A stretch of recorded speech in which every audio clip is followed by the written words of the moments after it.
Hello, Internet. It is I, Sherlock Gnomes, London's protector of garden gnomes, the world's first consulting detective, and today here to answer all of your questions, queries, mysteries that you may require. It is a pleasure to join you here on Facebook Live. I'm just sitting here in my garden in 221B Baker Street, ready for all of your questions. So please comment in the chat. I see we have Kevin Lau here. Hello, Kevin. We have Ariel Roth, Landon. Hello, Christina Valbonisi with a laughing so hard I'm crying emoji. Pleasure to be making you laugh so hard, Christina. Matt Michalowski is here. Robert Bailey Jr. Pleasure. Thank you all very much for joining us. Watson, would you like to say hello? Watson, we're doing the Facebook Live thing. Watson's just over there making us some burritos. Watson, could you make me one, please? Watson, what do you mean the microwave's broken? He says the microwave's broken. Is it plugged in? Have you tried plugging it in? He forgets to plug it in sometimes. Okay, on the plug, there should be a reset button. Try hitting reset. Did that work? No, it's the reset. Never mind. Well, very excited to get started. Watson's going to be working over there on the microwave, apparently. Sorry, he cannot say hi. He sends his apologies. Who else have we got here? Lisa. Lisa says hello. So does Mohammed. Hello, Mohammed. Andrew. Andrew, thank you very much for joining us. Andrew. Michelle Gannon's here. Gives us a thumbs up. Thank you for that. Melanie is waving hello. Thank you very much for waving at us. Megan Hawks says this is awesome. Well, thank you. She gives us a clap emoji. You are very awesome as well. I applaud you. Kay Neal is waving hello. Andrew says hi. Hi, Andrew. Oh, this is great fun already. Thank you all so much for joining us.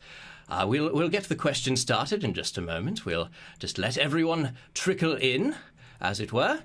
Watson, we're getting quite a few people. Quite a few people. Would you all like to meet Watson? The people won't like to meet you, Watson. Okay, try the circuit breaker. He's going to be working on that. Oh, well. Sarah Bostwick loves me. Oh, love you too, Sarah. Thank you very much. And Mohammed says, I'm the best detective in the whole world. Well, very high praise indeed, Mohammed. Thank you for that. Monica, you are cute as well. All right, I believe we have enough questions to get going. All right, our first question comes from Maria_Rub_19. Do you enjoy your job? Well, Maria, I would say yes, I do. I enjoy my job very much as the protector of London's gnomes and the world's first consulting detective. It is the job that I feel I was manufactured to perform. And being able to use my intellect for good and for the good of London is, well, it's a dream come true. And I only hope that all of you may find a profession as rewarding for you as mine is to me. Thank you, Maria. Our next question comes from Disney Girl 97. How do bug bites go away, and how do I stop itching them? Well, thank you very much for that question. Bug bites, I hear, are very annoying to humans, Disney Girl, but I promise you the human body is an amazing thing, and those bug bites will go away on their own. But in the meantime, to answer the second part of your question, how do you stop itching them? Well, there are many anti-itch creams and medications that you may use in order to resist the urge to itch, and I highly recommend asking your parents, for they may be able to help you best in that situation. Thank you very much. Our next question comes from Bellatrix3101.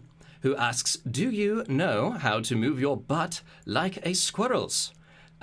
Well, I see word is getting around, Bellatrix. So thank you, first of all, for noticing. Yes, it's true. I have spent many a summer in Hyde Park studying the posterior movements of squirrels. There is a very particular up, down, side to side diagonal motion to which a squirrel may move its bottom, and I do believe I have mastered it after many months of careful study. Our next question comes from Morgan Price, who asks, I live in the tropics and love roses, but they don't seem to be doing very well here. Any help would be much appreciated. Thanks, Gnomes.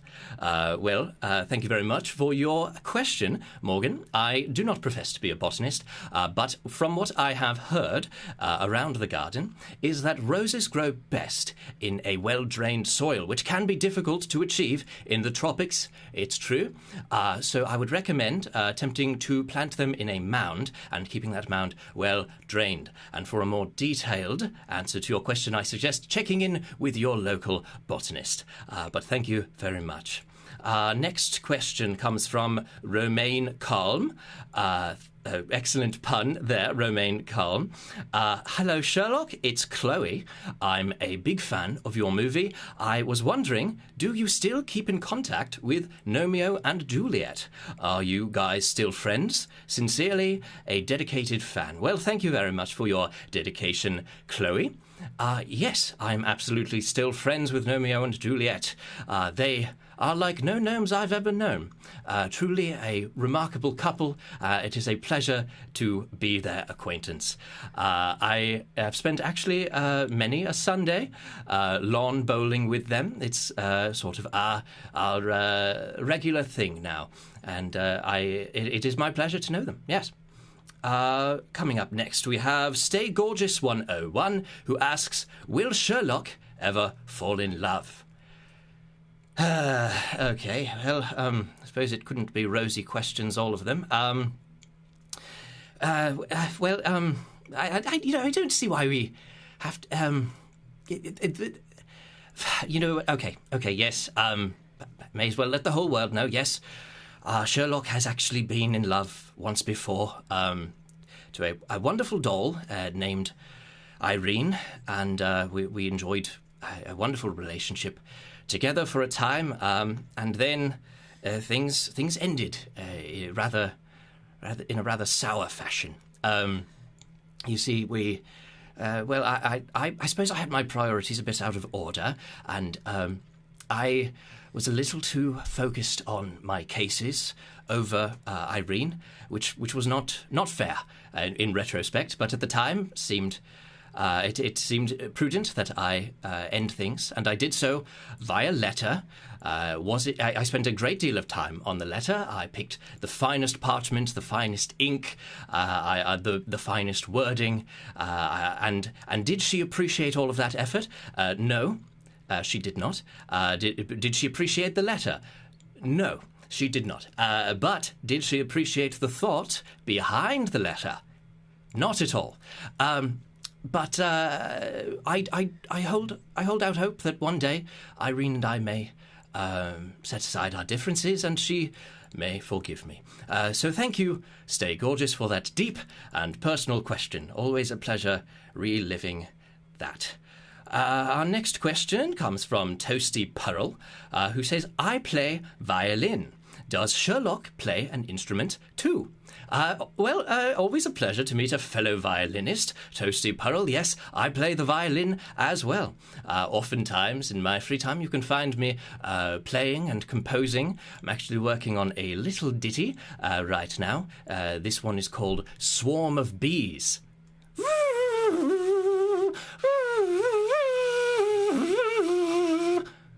I'll admit it sounds better on violin, but not terrible, just when I'm making it with mouth sounds. I hope you all agree. Next question comes from Marty the Learnius, who asks, do you feel that you overuse your nomenclature? Nomenclature spelled here with a G, so top-level gnome pun there, Marty the Learnius.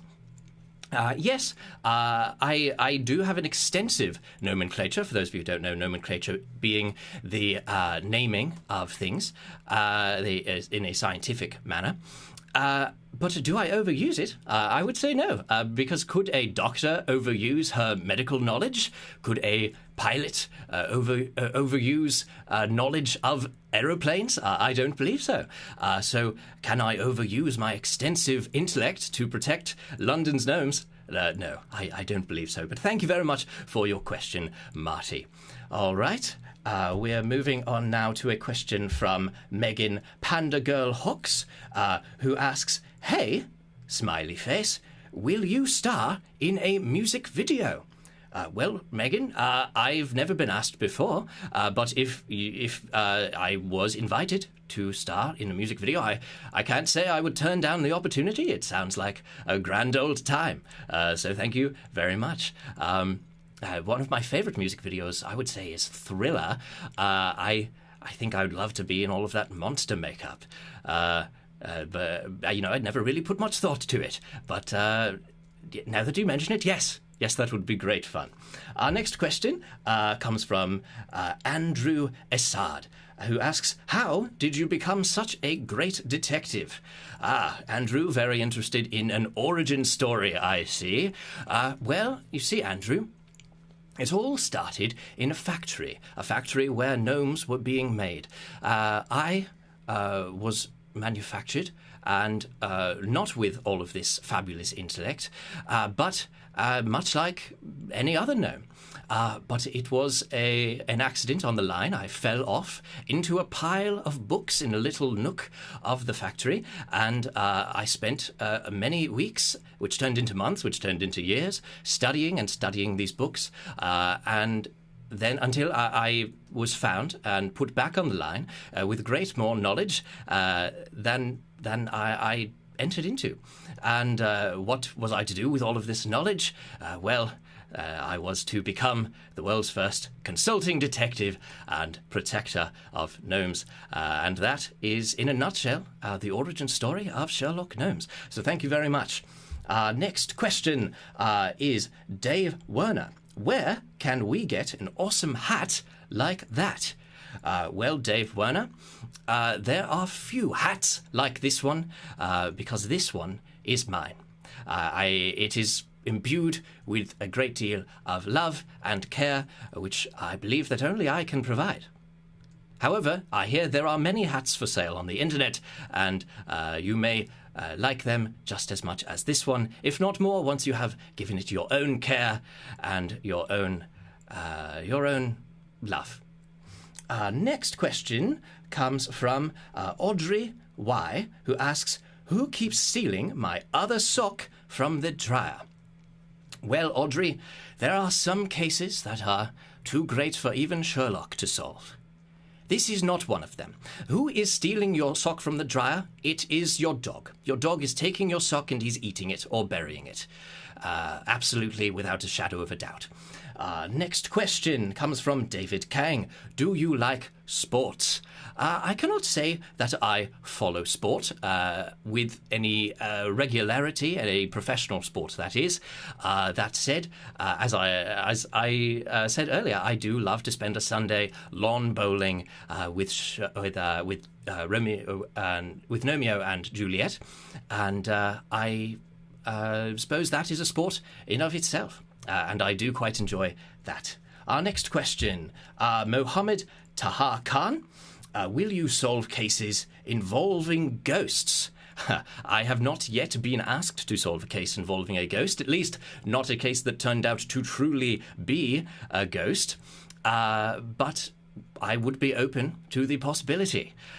In the cases where I have been asked to solve a case with a ghost, it has never turned out to truly be a ghost, but very often simply a gnome or a doll or a gargoyle or a human masquerading as one under a sheet or with a great deal of technological effort. So sounds pumped in from another room, perhaps.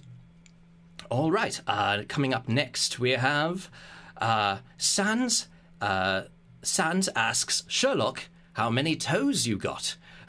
Well, Sans, I suppose that's a bit of a strange question, but I've no problem telling you. Just like you, I have 5 toes.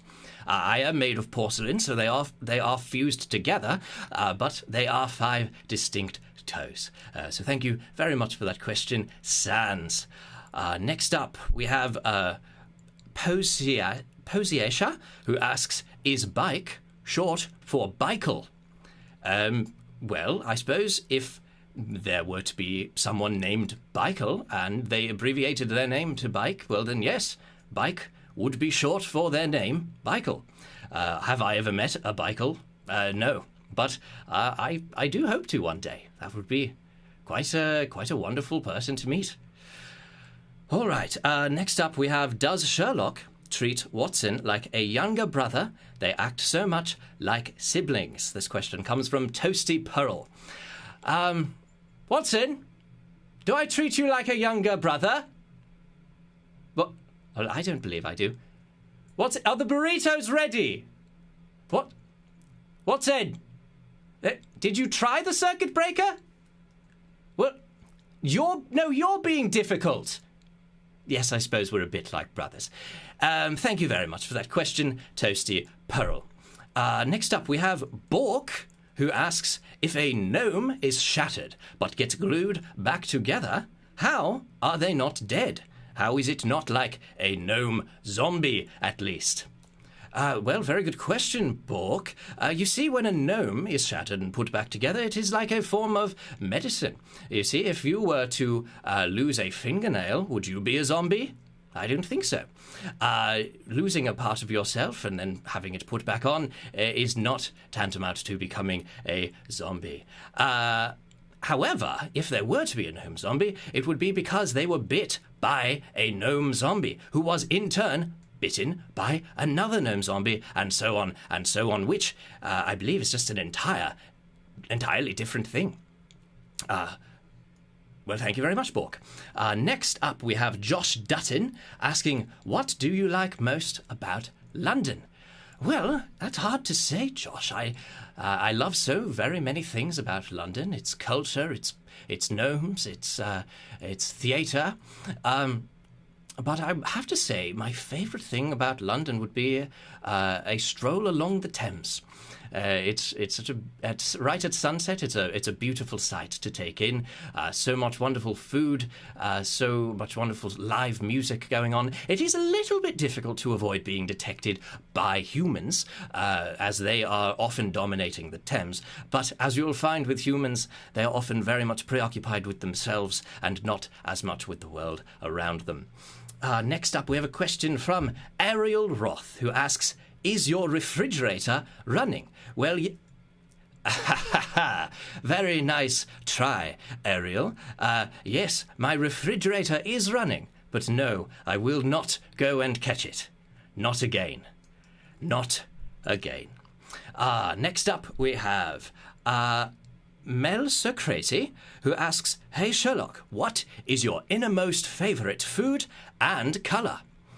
Well, I would have to say my favourite food would be a vegetable pizza.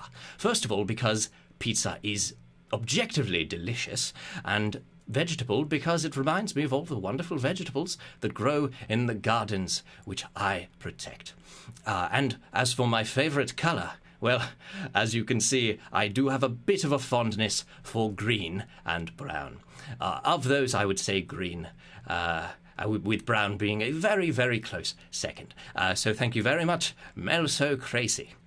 Noob of Nintendo and Junk asks, what's your favourite breed of dog? Well, Noob of Nintendo and Junk, I wouldn't say I have a favourite breed of dog. I would say I have a favourite kind of dog, and that is my favourite kind of dog is the one that does not immediately bite me, the one that doesn't see me and go for the head. You see, there is a hound owned by the Baskerville family, and I would say that hound is my least favourite creature in all of London, perhaps all of the world, because, well, he is ravenous, and he sees a little gnome, and he sees an opportunity to bite. And if there's a dog that doesn't do that, well, I'm a big fan of that dog. Next, we have Mohammed asking, why did you not attend the royal wedding? Well, you see, Mohammed, I am actually very good friends with the royal family, as gnomes, and so while all of the humans were distracted by the royal wedding, all of us gnomes were actually having a grand old party in the gardens of Buckingham Palace because all of the humans had left. It was a wild time, I have to tell you. It was gnomes jumping in fountains. Watson was going absolutely mad at the snacks table. Speaking of snacks, Watson, what do you mean yes, it's frozen in the middle. You have to rotate it 90 degrees, halfway, you have to rotate it and then you put it back in for another 2 minutes. Okay. You're making me one, right? Okay. But yes, to answer your question, I was not at the royal wedding because I was at, the party of parties. And I'm so sorry that you could not attend, Mohammed. Because it was a wild time. Next, we have a question from Sini S, who asks, can the gnomes eat? Yes, Sini S, we can eat. My favorite thing to eat, well, I mentioned